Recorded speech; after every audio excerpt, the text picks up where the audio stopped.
नमस्कार दोस्तों, मेरा नाम है अंकुश वसिया। आपका इस वीडियो में बहुत बहुत स्वागत है। बताएंगे आपको कि अगले 24 घंटों से लेकर के अगले कुछ दिनों में आपके इलाके में जो मौसमी गतिविधियां हैं वो किस तरह की रहेंगी, कहाँ पर कितनी वर्षा की संभावना दिखाई पड़ रही है। तो देखिए, जो अरब सागर सिस्टम है वो लगातार बना हुआ है। अभी ये जो है थोड़ा सा भी अपना अस्तित्व तो नहीं खो रहा है, यानी कि थोड़ा सा भी ये जो है कमज़ोर नहीं हो रहा है। मतलब कि कमज़ोर का मतलब ये है कि साइक्लोन से तो कमज़ोर हो चुका है, लेकिन अभी ये वहीं पर बना हुआ है। आप सोच सकते हैं कि कितने दिन हो गए इसको। ये जो है सितंबर के शुरुआती दौर में ही बना था ये, और अभी तक देखिए ज़िंदा है।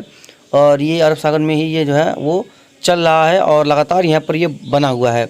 बहुत लंबा सिस्टम का ट्रबल रहा, भले ही किसका नुकसान नहीं हुआ। अरब सागर में इसका प्रभाव जो है वो दिखाई पड़ा है, और जो भी तूफ़ान वाली वर्षा हुई है, कुछ भी हुआ है वो अरब सागर में ही हुआ है।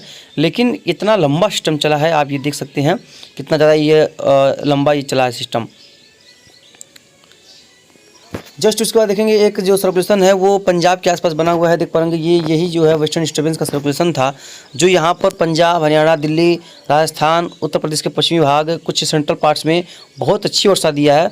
और एक हल्का सर्कुलेशन जो है वो देखिए यहाँ पर दिखाई पड़ रहा है। ये दिखाई पड़ रहा है आपके पश्चिम बंगाल के कुछ तट के आसपास के क्षेत्रों में, ये जो है आपको नज़र आ रहा होगा। देख पा रहे यहाँ पर इस तरह की गतिविधियाँ जो दिखाई पड़ रही हैं। आज शाम तक सर्कुलेशन जो है तराई के बेल्ट में पहुंचेगा, और कल सुबह तक जो है तराई के बेल्ट से जो है ट्रफ जैसी स्थिति बनेगी। उसके बाद ये धीरे धीरे और आगे बढ़ जाएगा। लेकिन आप देख पा रहे होंगे, ना ही इसमें कोई अरब सागर का मॉइस्चर आ रहा है और ना ही इसमें कोई बंगाल खाड़ी का मॉइस्चर आ रहा है। अगर बंगाल खाड़ी का सपोर्ट मिलता या अरब सागर का सपोर्ट मिलता तो यहाँ पर अच्छे क्लाउडिंग बनते और अच्छी वर्षा हो सकती थी। लेकिन ये सिस्टम आप देख पाएंगे, पता नहीं किस तरह से जो सिस्टम जो टेढ़े मेढ़े हो चुके हैं। एक अलग तरीके का जो सिस्टम है वो देखने को मिल रहा है इस समय। तो आप देख पाएंगे यहाँ पर जो सिस्टमेटिक ढंग है, यानी कि यहाँ पर जो सर्कुलेशन बन रहा है वो बहुत स्ट्रॉन्ग नहीं है, लेकिन ये है जो ये पूरी तरह से हवाओं को अपनी तरफ खींच नहीं रहा है। अगर पूरी तरह से अपनी हवाओं को ये अपनी तरफ आकर्षित करता तो ये कई इलाकों में काफ़ी वर्षा का जो है कारण बन सकता था। उसको देखिए एक नया सर्कुलेशन डेवलपमेंट हो रहा है बंगाल खाड़ी में। इसमें तो भाई बादल होंगे, यहाँ पर जो है बादल वो अच्छे होंगे। और ये देखिए अभी भी ये जिंदा है, यानी कि जो अरब सागर सिस्टम है वो अभी भी जिंदा ही दिखाई पड़ रहा है। और 10 के आसपास देखेंगे तो 10 के आसपास ये जो बंगाल खाड़ी का सिस्टम है थोड़ा सा स्ट्रॉन्ग होता हुआ नज़र आ रहा है, थोड़ा सा स्ट्रॉन्ग हो रहा है। और 11 के आसपास देखेंगे तो 11 के आसपास ये जो है वहीं पर रहेगा। और अरब सागर सिस्टम देखिए 12 तारीख के आसपास भी ये जो सिस्टम है अरब सागर का ये यहीं पर बना रहेगा, और यहीं पर अस्तित्व में ये जो है जिंदा रहने की संभावना है। और जो सर्कुलेशन बना हुआ है उत्तर प्रदेश के आसपास ये यहीं पर ही बना रहेगा। भले ही इसकी वजह से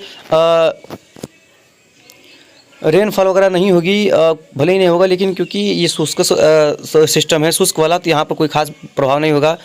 28 को भी देखिए उसी तरह का सर्कुलेशन बना हुआ है, और 14 के आसपास भी वही तरह का हाल है। 15 के आसपास भी कंडीशन से लगभग सेम है, और 16 के आसपास भी कंडीशन सेम ही है। जल्दी मानसून की वापसी का जो है घोषणा हो जाएगा। और देखिए इस तरह से जो है ट्रफ जैसी स्थिति बनती दिखाई पड़ रही है। और 18 को भी वही कंडीशंस हैं, 19 को भी लगभग, 19 को देखिए ये स्ट्रॉन्ग का सर्कुलेशन बन रहा है। देखिए 19 के आसपास ये स्ट्रॉन्ग सर्कुलेशन बन रहा है, जो कि बादलों के बनने और वर्षा होने की संभावना भी दिखाई पड़ रही है। 21 के आसपास भी देखिए पूरी जो है पूर्वी हवाएं चलना बंगाल खाड़ी से शुरू हो जाएंगी कई इलाकों में, और लेकिन ये मानसूनी हवाएं नहीं होंगी, लेकिन पूर्वी हवाएं चलना शुरू हो जाएंगी। नमी युक्त हवाएं होंगी, जिसकी वजह से कुछ बादल बनने या कुछ हल्की फुल्की वर्षा होने की संभावना। लेकिन उसी समय एक अरबियन सी में सिस्टम डेवलपमेंट की संभावना है, जो कि एक ये जो है खतरनाक रूप ले सकता है, ऐसा दिखाई पड़ रहा है। देख पाएंगे ये देख पाएंगे ये यहाँ पर ये इसको थोड़ा सा देखें। देखिए बात करें जीएफएस मॉडल्स की, देखेंगे तो कल के दौरान लगभग कंडीशन सेम है। 10 के आसपास भी कंडीशन सेम ही है, लेकिन अरब सागर सिस्टम जो है वो इसी से बना हुआ है। उसके बाद एक लो प्रेशर एरिया बंगाल खाड़ी में गया था, बनता नज़र आ रहा है, और 12 के आसपास भी जो है ये बनता नज़र आ रहा है। उसके बाद ये धीरे धीरे आंध्र प्रदेश या तमिलनाडु की तरफ बढ़ने की संभावना है। 14 के आसपास भी देखेंगे तो ये कंडीशन जो सिस्टम है ये थोड़ा सा स्ट्रॉन्ग हो सकता है बंगाल खाड़ी वाला। और उसके बाद ये पश्चिमी दिशा में आगे बढ़ेगा। और जो एंटी साइक्लोन है इसके साथ देख रहे हैं कि एक एंटी साइक्लोन जो है वो उत्तर प्रदेश के ऊपर बनेगा, जो कि पूरी तरह से मानसून को हटाने का अपना अहम रोल जो है वो निभाएगा। 16 के आसपास भी देखिए जो बंगाल खाड़ी में एक सक्रिय सिस्टम दिखाई पड़ रहा है, जो कि तमिलनाडु को कोस्ट को पार करेगा। जीएफएस दिखा रहा है कि ये जो है ये सिस्टम तमिलनाडु के कोस्ट को पार करके आगे की तरफ बढ़ेगा। देखिए इस तरह से देखिए देखिए कितना स्ट्रॉन्ग सिस्टम है, और ये तमिलनाडु के कोस्ट को और पार कर रहा है, और उसके बाद ये केरला के तट को पार करके ये अरब सागर के क्षेत्र में प्रवेश कर रहा है। और इसको देखिए कितना ये स्ट्रॉन्ग होता नज़र आ रहा है सिस्टम, ये जो है वो काफ़ी स्ट्रॉन्ग होता हुआ नज़र आ रहा है। हालांकि ये भारत की ओर तो नहीं दिखाई पड़ रहा हुआ, लेकिन देखिए सिस्टम ये काफ़ी स्ट्रॉन्ग होता हुआ नज़र आ रहा है। एक साइक्लोन जैसा स्थिति यहाँ पर ये पैदा करता हुआ नज़र आ रहा है। साइक्लोन सा भी स्ट्रॉन्ग सिस्टम ये देखने को मिल सकता है। ऐसी कंडीशंस यहाँ पर उभर के सामने आ रही है, यानी कि जीएफएस की माने तो एक अगले से चक्रवाती तूफान के लिए तैयार रही है। भले ही ये भारत के कोस्ट पे ना आए, भले ही ये ओमान की तरफ जाए, लेकिन अरब सागर में एक और सिस्टम जो है वो बनेगा, क्योंकि चक्रवाती तूफान शक्ति का नाम तो ख़त्म हो चुका है, वो बन चुका है। उसके बाद वो थोड़ा समय के लिए बना, लेकिन अपना एक नाम था वो ले गया, और वो जो है हमेशा हमेशा के लिए इतिहास में दर्ज हो गया कि कमजोरी था, किसी भी धरती को नुकसान नहीं पहुंचाया, लेकिन वो जो है चक्रवाती तूफान बना था। तो ये भी जो है देखने को मिल सकता है, काफ़ी स्ट्रॉन्ग सिस्टम बनता नज़र आ रहा है। बात करें क्लाउडिंग की, तो देखिए यहाँ पर जो पूरी तरह से जो है भारत में क्लाउडिंग लगभग हट चुकी है। बंगाल की खाड़ी में क्लाउडिंग है, क्योंकि अब उत्तर पूर्वी मानसून की दस्तक होने वाली है, यानी कि नॉर्थ ईस्ट जो मानसून होता है उसकी अब दस्तक यहाँ पर होने की संभावना है। और इसके से यहाँ पर देखिए पूरा क्लाउडिंग जो है भारत से क्लियर हो चुका है। और देखिए ये सिस्टम है, देखिए कितना छोटा सा पेच्चू जो है, वो छोटा सा लड्डू सा यहाँ पर पेच्चू बना हुआ है, यानी कि कितना छोटा सा यहाँ पर पैच बना हुआ है। क्योंकि अब अरब सागर में भी देखिए मॉइस्चर तो है, लेकिन उसको इतना अच्छा से मॉइस्चर जो है वो फीडिंग नहीं हो पा रही है। और ये सर्कुलेशन के हिसाब से देखेंगे तो उत्तर प्रदेश के सेंट्रल पार्ट्स में कुछ हल्के बादल जो है वो नज़र आ रहे हैं।